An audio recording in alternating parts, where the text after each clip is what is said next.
Can racism stop you? No. Can prejudice stop you? No. Can injustice stop you? No. Will you be a bystander? No. Can fear stop you? No. Can anybody stop you? No. Can your ups, your downs, your backs, your forths, your aches, your pains, your situation, your tribulation, the haters or the doubters that's gathering all about you, can any of that stop you?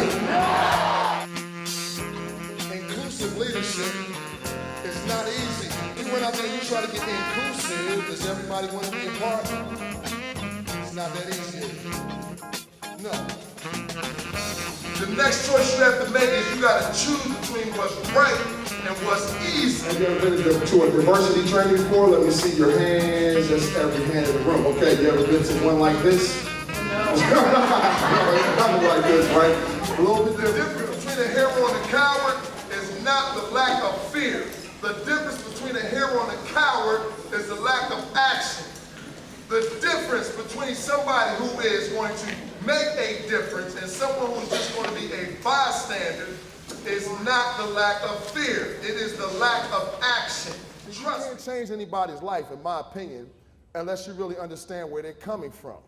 So the key word, the thing we want to throw out at you all this afternoon, and the reason I walk through all of this to give you a snapshot of who's here this weekend and what's going on, is because you have a chance to bring on some new perspectives. You have a chance to leave with new perspectives. When you dance and do something you've never done before, that's a new perspective. You know what it's like to be fun. You know what it's like to act a little crazy, but you also, more importantly, know that the next time somebody is sitting across from you and this person is totally opposite your personality type, I would never do that. I could never do anything like that. Maybe you can understand their perspective now. You know, when you see somebody, you're like, but you should be up dancing, you should be having some fun, and they're just like, nah, that's not really my thing. And you had a chance at the DLP to sit back, calm down, relax, and learn something new. Maybe you can see that they bring a valuable perspective to the table as well. If you're a millennial and you're sitting there thinking this is a boomer and they're old timer, they don't know what they're talking about, and they don't get on Facebook and they don't know what's going on, you shut that off. You like turn off your diversity. You turn off your ability to utilize, to leverage the diversity that's in the room. Perspective is powerful. Yeah. So what I'm trying to, so the key to cross-generational, cross-cultural communication is not, do you really, at first, it's not, do you really understand this race? Do you really know this gender? Do you know their religion? Do you know their age? That's not what it is at first. The real question is, do you know what they want? It's as simple as that. That whole generational thing and cultural thing, that stuff kind of melts off into the background if there's really somebody up here who has what you want. I mean, let's be realistic. This is an adult type conversation. When I got up here and Kevin was introducing me, were you all really thinking, hey, look at that nice black guy. He sure is dressed nice. You know, I wonder if he speaks well for a black guy. I mean, were you really thinking that? No, you weren't thinking that. Of course not. That's not, none of that even came into play until we brought it up. And I promise you, when you get up in front of young people too, the first thing, they're not thinking that you're some old guy or you're some young lady or whatever. That's not the first thing that's crossing their mind. The first thing they want to know is, A, for young people, are you boring? Trust me, that's what they want to know.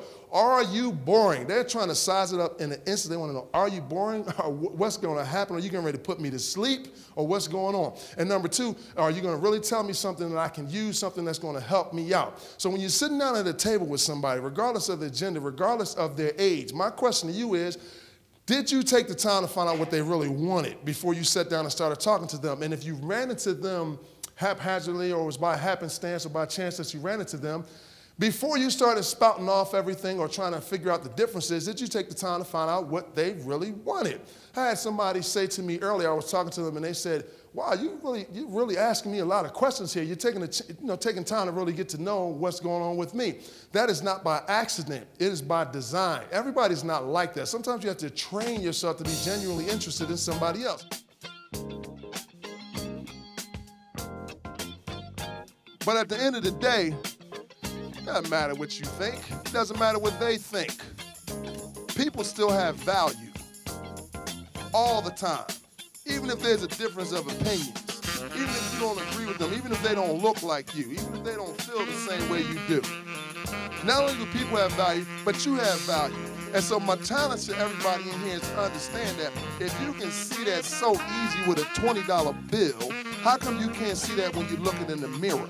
Or how come you can't see that when you look at somebody else on this campus or at your school or anywhere else in the world? People have value, and we got to learn to respect and understand that. You got to choose to know your value and the value of others.